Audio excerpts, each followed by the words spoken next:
Alright, so a question I keep getting is, what is the approximate startup cost to get into reloading? Now, that's a multi-part question. I'm going to try my best to answer it in this video. Now, the simplest and easiest thing to reload in metallic reloading is handgun. So we'll just use 9mm as an example here. So first thing you're going to need is a load manual.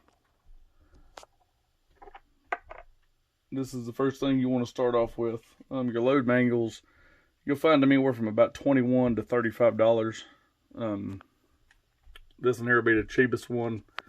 A lot of good information in the first third of the book. You have load data in the back. You know, Hornady, they make a good book. Spear, Barnes, Nosler, all your bullet manufacturers, a lot of them, they'll have a load book, but it's going to steer more towards their bullets. A lot of people use Hornady bullets, myself included, when I use some of the jacketed things, so that's why I have a Hornady book. But if I can only recommend one, I recommend Lyman 50th edition reload manual. It'll have all the good stuff in the first third of the book, as well as all your load data throughout the rest of the book. There's a lot of choices in manufacturers for reloading equipment. Some of the bigger ones, Lee, Lyman, RCBS, Hornady. That's just to name a few. You got other ones, Frankfurt Arsenal. This is a lot to name. Forrester, but I'm Redding. But I use a mixed equipment. And to start off, you've got to have the basics. There's certain things you've just got to have. You can't do without them. And the first thing you're going to need is a press. You can see here I've got two of them. This here is actually a Lee turret press. It's a 4-hole. You can put 4 dies in it at one time, and it indexes. So it allows you to operate a little faster. But for the bare minimum, you'll need at least a single stage, which says you install 1 die at a time. In the top, I've got a case expander die in that. I don't use it a whole lot, but it's mounted there. But you've got to have a press at the minimum. Now, Lee actually has some kind of a hand press and some little hand loading tools. They come to Lee loaders. I don't recommend starting with that stuff. That's not ideal. They also have a C press, which is cast, and it's actually just like a C. It don't, like, this is an O press. A C press is missing this part here, and it's not nearly as durable, and I've seen people break those trying to size large rifle cases, so I wouldn't recommend that. At a minimum, I would go with a Lee. This is the Cast Classic, and this here is the 4-hole turret. It's also the Classic. They're both about $100, and you can find about $120 to $135 for either of them. Next, you've got to have dies. These are just some empty cases to show you an example. Now, your reloading dies are caliber specific. This is actually a set of dies.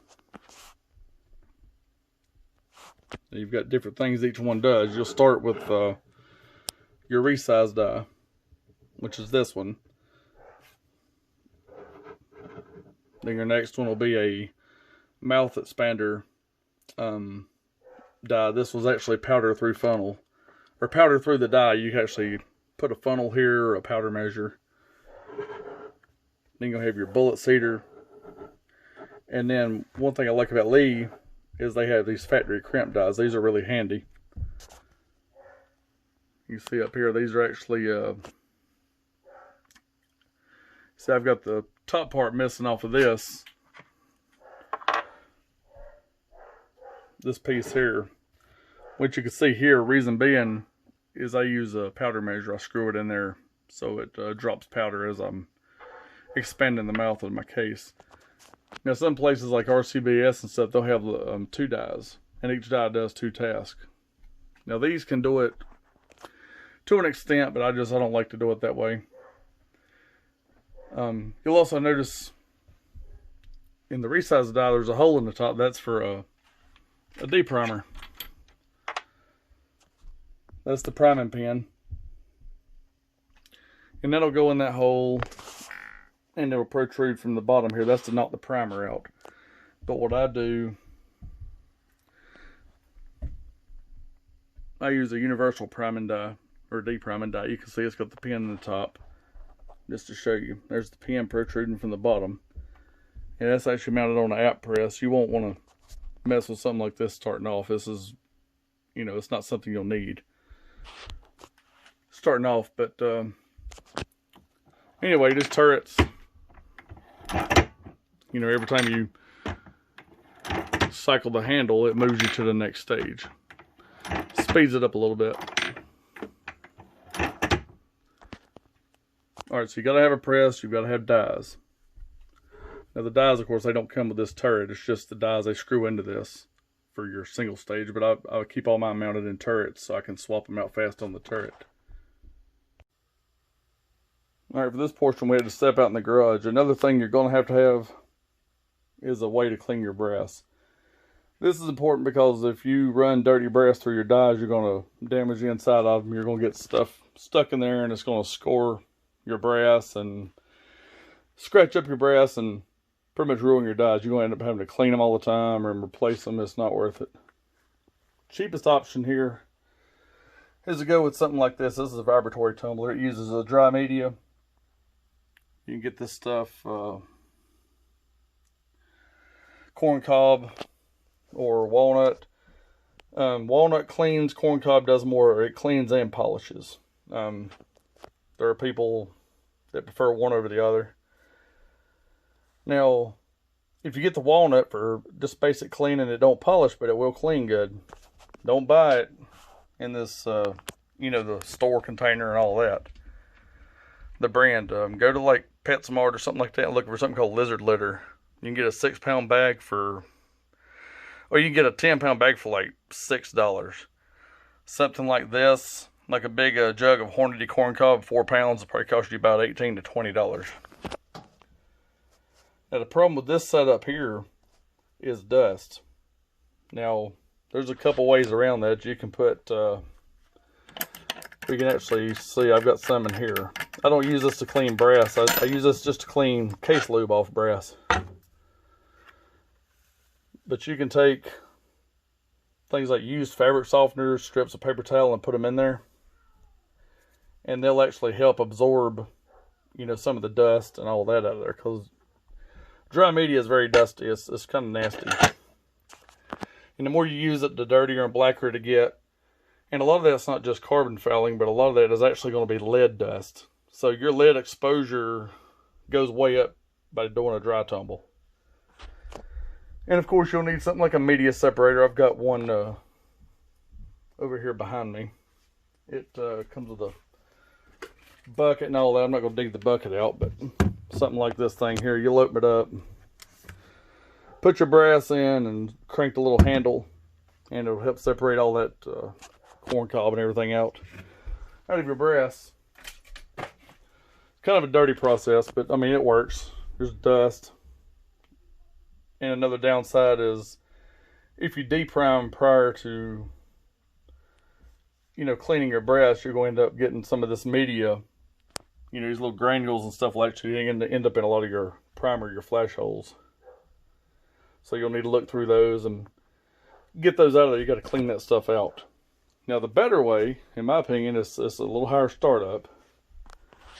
Price on something, like I said, something like this, including media, you're probably looking at a $50 tumbler, maybe another $10, just let's just say $65 with tax for this setup here. And you can probably do, I don't know, 150, maybe 200 cases in there, one that size. Now this setup here is a wet tumbler system. I've got another video on here that shows cleaning brass, and this is what I use. The brass looks brand new when it comes out. It cleans it 10 times better, and it's way faster. And I can get about 1,200 handgun cases in this drum. And it spins. I'll run it for about an hour and a half, hour and 45 minutes. It goes all the way up to 3 hours, but I've never found it necessary to run it that long. But for a video on this, check it out. I've got another one on here. But this setup here, you know, it's going to run you about $150. So it's not cheap, but it does a much better job. You don't have to buy media. You know, stainless steel pans is what people use. And you don't even need the pins. You'll use stuff just like this. You can pick up at the grocery store for just a couple dollars each. Really, really simple. And very, very effective. Alright, the next thing that's a must is you've got to have some powder measuring device. You're pretty much going to need a scale. You don't want to start off, you know, these come with lead dies. You don't want to start off trusting that. I wouldn't recommend that at all. And you don't want to start off using some type of a powder thrower without a scale. You've got to verify, you know, how much powder, you know, what your charge is you're putting in based on the data from your load manual. Now here are two cheap digital scales. These are really cheap. One's a Frankfurt Arsenal. I think I paid like $22 for it. And this one came off Amazon. It's called Wayo, W-A-O-A-W. Let's see. You can see the brand there in the top left. I found it to be quite accurate. Works really well. You can get a real cheap digital scale, you know, like I said, about 20 bucks. Or, you know, you can get a unit like this. It's going to run about $260 per unit. I'll do a video on these later. This is more advanced. It's a digital scale, and it'll also, it's also a powder trickler. You know, it'll measure charges precise down to 1/10 of a grain. I use these for rifle loads and test loads only. And it's slow running one by itself. That's why I have two and I run them simultaneously. That way I don't have to sit here waiting on the machine. It, you know, usually when I'm ready for to charge the next case, the second one is getting done. I'm ready to drop the next charge. But these, some people use these. I've never used them. Not to weigh a charge. I've used them to fill up a powder trickler or something.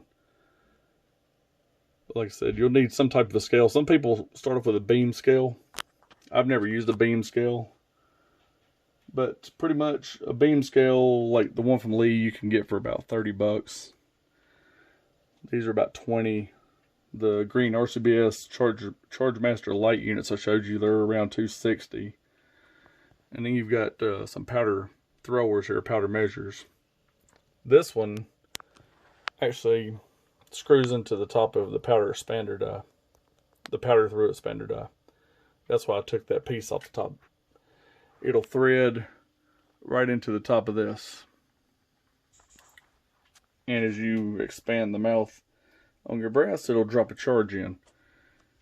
Now once you get that set, it's pretty accurate, within 1/10 of a grain. Some powders will meter better than others, but I recommend pulling about every 5th to 8th charge and weighing it on a scale to make sure, you know, check for consistency. You don't want this thing to get bumped and start, you know, dropping half a grain more than what you want, especially if you're on the high end of your load. This is the Lee Perfect Powder Measure. It works okay. The reason it's on a piece of wood is I don't want to permanently mount it to the bench. I would just put it over here at the edge and use a C-clamp to hold it on the bench while I'm using it. But I actually had to clean the dust off this thing for the video. But the way you would do something like this is this silver tube, that's your powder measure. And you can actually turn this. This is a stem that goes in and out that'll control the amount of the volume of powder that'll go into that tube. And right now it's in the dump position. You crank that handle up. It's kind of hard for me to do. Let me tripod this for a second. Alright, so how this will work, get this handle, put it like this, it'll run from your powder reservoir down into the tube here. Put your case or funnel under here, and it dumps your charge. Alright, this unit over here works pretty much the same way, except you don't physically dump the charge. Whenever you run a case up into this die, it's actuated by the case mouth, and it'll do it automatically. You've got a little key on the side that you can adjust your charge capacity for your drum. But each of these are about $40 each. I've had a lot better luck with this unit. RCBS and all them, they'll make versions of this. They cost a lot more and they may be a little better quality, but I've had no trouble out of this.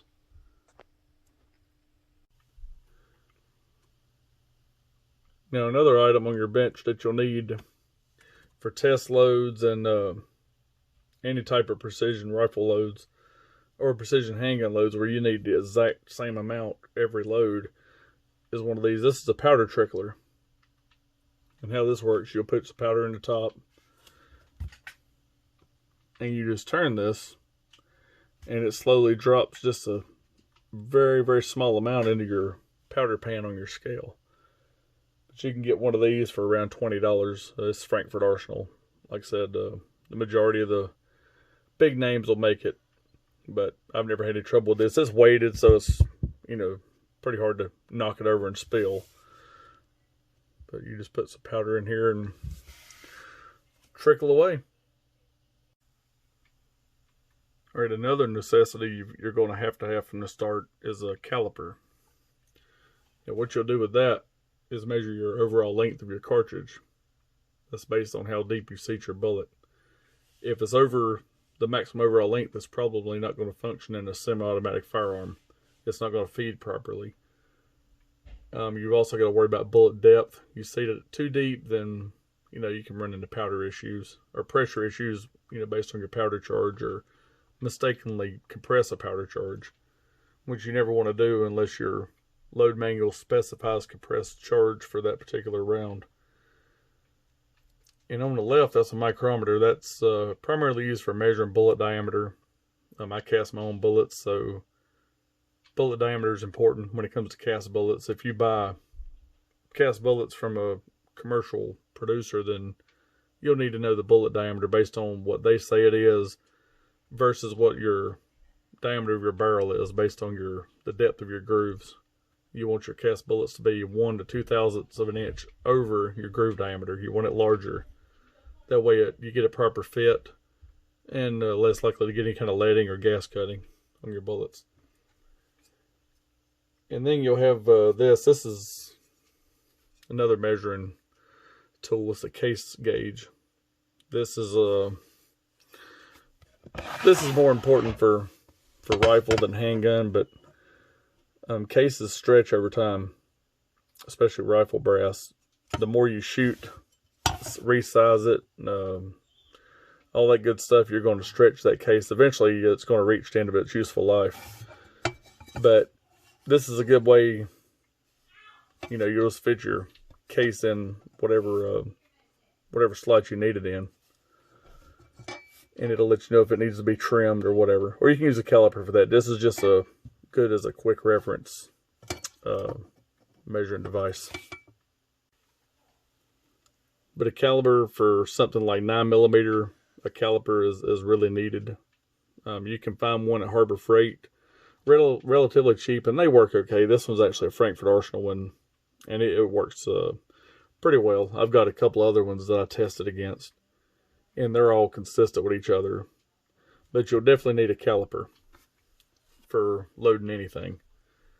But when you handgun brass, you don't really worry about trimming anything. You just, when it gets unusable, you throw it away. Before it stretches, or you have to trim it, it's probably going to split. Unlike rifle brass, you can get a decent amount of use out of that, but you'll need to trim it a couple times. And we'll go into that next. But a caliper, probably, you know, they range anywhere from $20 to over $200, you know, into the high 200s. But usually a $20 to $30 caliper, you can get by fine with that. Another tool you're definitely going to need, you don't need this from the very beginning, but you will eventually need one, because you're eventually going to load something and have a brain fart and realize, uh-oh, you know, I got to take the rounds apart. Hopefully this happens before you've loaded 100 or 200 rounds of whatever your brain fart is. But this is a bullet puller. It's one of the cheaper ones. You can get a bullet puller for about $20 to $25. You know, all the big makers make them. Actually, I've never seen Lee make one, but this is Frankford Arsenal. I've had one from RCBS. I've gone through 2 of these actually.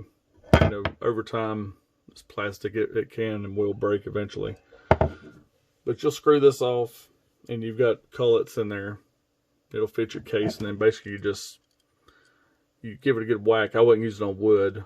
I actually go out into the garage and use it on some lead ingots I've got. You've got a piece of rubber down here in the bottom that'll protect your bullet, and whenever the bullet falls out through kinetic force, your powder and everything dumps into this. And you'll unscrew the top and dump the contents into a bowl and pull your piece of brass out. I can do a video showing this thing used at some point, if need be, but it's not hard. It's pretty self-explanatory. This is another example of a bullet puller. This one is a bit more expensive, and you'll need individual cullets based on the caliber of your bullet. But this one's by RCBS, and this mounts on the press. And basically, you'll run your cartridge up in there. You'll turn this right here to tighten it down, the grip on the cullet's grip on the bullet, and lower the ram, and it pulls the bullet. It does not work well on cast bullets. It'll deform them a good bit, but I've used it with decent results with jacketed. But usually I catch mistakes when I'm 5 to 10 rounds in, and sometimes I'll just use the hammer to do that, the kinetic puller. And another thing you're going to need is some kind of charge blocks. That's what these are. These are Frankfurt Arsenal. The holes in these are cartridge specific. They'll fit like these. This will fit 9mm Luger, 9mm Makarov, and they have a number on them. Like this is number 3. If you look on the back, the number corresponds to what all you can fit in there. You can all buy these. Also buy these. These are they call them universal. One side fits X cartridges, and the other side fits the others. Like this one, this says this side's for 9mm to 45 pistol. The other side says it'll fit 17 Remington, 223, 40 Smith & Wesson, 357 Magnum, all the way up to 500 Magnum, and so on. Some people will just take a block of wood and drill a hole in it, or drill a series of holes. That works okay also, but they're heavier, and if you put them up on a shelf or whatever and they fall, hit you in the head, it's not going to be good. But you know, whatever you want to do. I got these cheap, so I use these. You can find these for $5 to $6, and I got a whole stack of these for like $12 to $14 for all of them. They're $7 a piece if you buy them individually. But loading tray or loading block, you're probably going to need something like that. It keeps you from having a bunch of cartridges or charge cases sitting all over your desk, your bench top, and you knock them over and spill powder everywhere and have a mess. So these come in real handy. Probably the last thing you may want for handguns is a cartridge gauge. What you do is you'll drop a finished cartridge in this. Like I've got a 9mm here. And if it fits, then theoretically it should, you know, chamber in your firearm. Another way, people will just do what's called the plunk test. You'll remove the barrel from your handgun. Don't drop it in and be chambering live rounds in your house. But remove the barrel and just do what's called the plunk test. You'll hold the barrel, drop the round in. If it chambers, then you're good. Just test a few of them out of your batch. And if they chamber, then you're ready to go to the range and shoot. That pretty much concludes the handgun section of what you'll need to start up. Handgun, you could probably get into that for, not including components, you can probably get into it for around $300 to $320 before tax. Now that's start up just for one caliber, just using 9mm as a base point. Now we'll cover some rifle stuff that you're going to need. It requires some extra equipment and extra steps. Alright, probably the largest difference in reloading straight wall pistol brass and loading rifle brass or rifle cartridges is the fact that you have to trim cases and lube cases before sizing them. Your pistol dies, they have a carbide ring in them, so you don't have to lube pistol brass in order to size it. Now rifle brass, the inside of the dies are steel. There's no carbide ring, so they have to be lubed. Because if you don't do that, you're going to get a case stuck in your die, and it's a real pain to get that thing out. They make case removal kits. There's a variety of ways you can get it out, but if you're not careful, you'll destroy your die. But one way is you can use a lube pad. It's just basically just a little like foam rubber type pad inside here. And you would use something like this. It's like a cream type stuff. It's pretty cheap. You get $4 for this. 2 ounces. Another store-bought product is a Hornady one-shot case lube. This you would take and like put them all into a, say, gallon Ziploc bag and spray some of that in there. These, this is a 7-ounce can.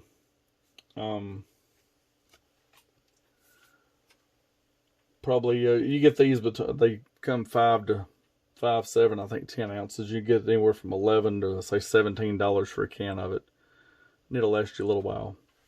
But well, actually, this is the 5-ounce can here. I was looking at the fluid ounces. So 5-ounce can, about $11 for this can. But a much better option is make your own. Make your own case lube.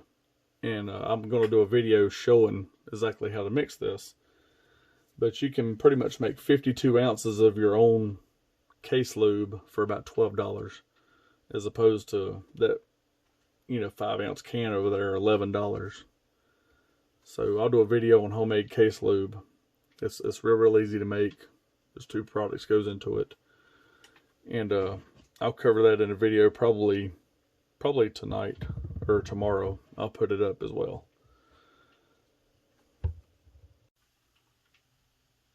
Alright, this right here is probably going to cover the biggest pain in the butt to most people. It's the one I hate the most when prepping rifle brass, and that's trimming. It just, I don't know, it's time consuming, it's monotonous, and I'm not a big fan of it. This is a Lyman universal case trimmer. I've got a series of pallets that come, and there's little holes for them over here, but I've got them put up in a little container. This particular one came with a handle that would go here, and you would hand crank it. I did about 12 cases like that and decided I'm going to order the power adapter, which here you chuck this in a drill and trim your cases that way. It's a lot faster, and I just bought a cheap $10 Harbor Freight corded drill for it. But it slides. You set up like it's set for 223 right now. Here's your adjustments. It'll slide into the proper length. You'll put the head of your case in here, and it latches. And here's your cutting head. And you'll see I've got it screwed down to a piece of 2x4 because I'll take this. I don't want it permanently mounted to my bench. And sometimes I'll go into the garage with this because it'll throw little brass shavings all over the place when you run the drill on it. And this is where something like this case gauge I showed you earlier come into. You get a bunch of brass you shot at the range, you just quickly run it through something like this, and if it's over length, if it don't fit, you throw it in the pile. It has to be trimmed. And some people will anneal rifle brass, and that's a whole nother topic. I'm not going to get into it with this video. But if you're going to do rifle brass, you're going to need some method of case trimming. And Lee makes some little handheld things called zip trim, and I don't really recommend that. What I would recommend is something along the lines of this, preferably with the power adapter. And let's see, this thing here, well, I thought I had it wrote down what I paid for it. I was trying to keep up with all this before the video, but apparently I didn't. Alright, this case trimmer here is about $110, and it comes with all the pallets and everything and the power adapter. Now Lyman actually makes another one that's powered. You plug it in and basically you just stick cases into it. It's like a pencil trimmer.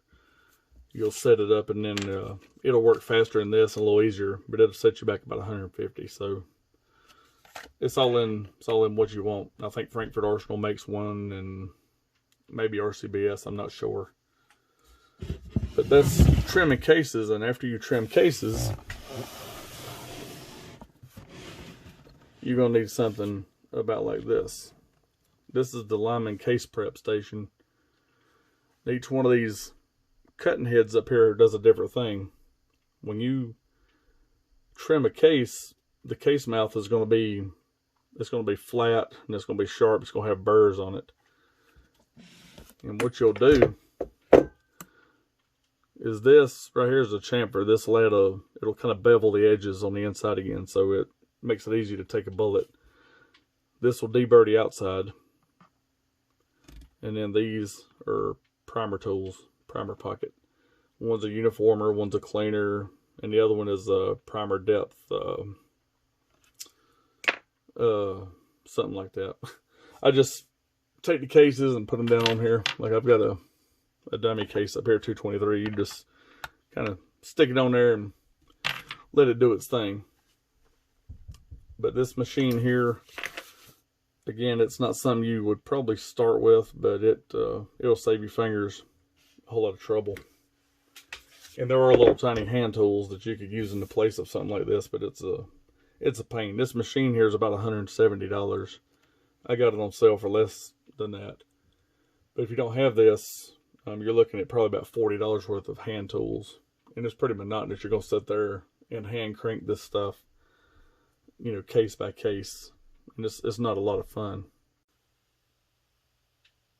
I had to dig these out real quick, but just to give you an idea, you know, if you don't have that machine, you go sit there and do this by hand, and it's not very fun. You can see I've got some of the stuff I bought years ago, and I left it in the pack. I never used it because I decided that was not how I wanted to do it. So yeah, trimming cases, get you a case trimmer. Don't do all that stuff by hand. It's going to get pretty old quick. All right, as I prepare to wrap this video up, one of the last things you'll need that I hadn't mentioned is a set of funnels, little powder funnels. You'll see there's a different attachments in there. It fits the case mouth of different calibers. Use them for handgun and rifle. But these set like this, probably $12, $13 I think I paid. I've had them for a good while, and they've never given me any issues.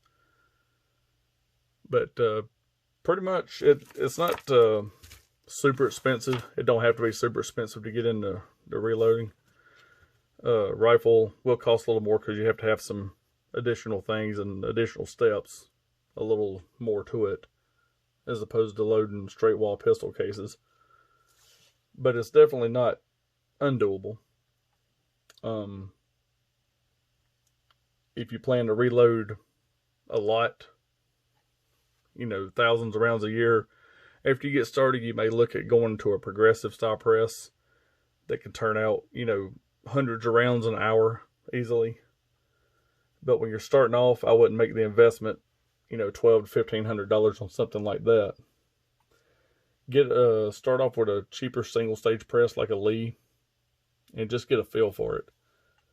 Like I said, you don't want to dump a ton of money into it until you make sure you want to do this. There is a lot of cost savings to be had. A lot of people will say you don't save money reloading, you just shoot more. That's kind of true, but during a time like this where ammo is short, I save a ton of money. And all my equipment has long since paid for itself due to the savings I'm getting. And myself and my son, we shoot a lot. So it's all in what you want to spend. But don't turn your nose up at something like Lee just because RCBS charges a lot more.